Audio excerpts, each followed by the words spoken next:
میشه زنگ بزنم؟ شرمنده آنتن ندارم. پس من 80 میلیون پول چی دادم؟ تریپو داشته باش. تو 10 سال قیافت همینه. نمیخوای یه تغییری به خودت بدی؟ واقعا متوجه تغییرم نشدی؟ نه. پارسال تیشرتم سبز بود. تغییر چجوری میخوای؟ بدن پلاستیکی دارم، فلزی، چوبی، تیتانیوم، اورانیوم، انواع قلم دارم، نیم قلم، تا شد، تخت خواب شد، 2 تکه، 3 تکه. 3 تیکه؟ مگه مایوه؟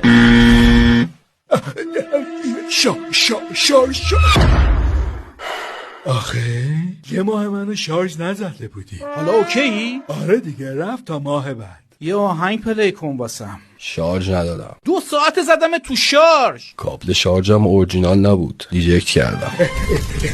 چی شده؟ بابا کلن 7.5 به من پول دادی، 18 ساعته داری کالاف میزنی. یه قاب جدید واسط گرفتم. باز از این قاب آشغالیا. بابا 3,700 پولشو دادم. من اینو تن نمیزنم، هلسم به خطر میفته. گوشی قبلی ماتیری بود، یه قاب ازش مونده. بیا ببین تنت میشه. آره بابا حدسنم هم زیاده. اینم فرو کن خودت، میخوام یه موزیک گوش کنم.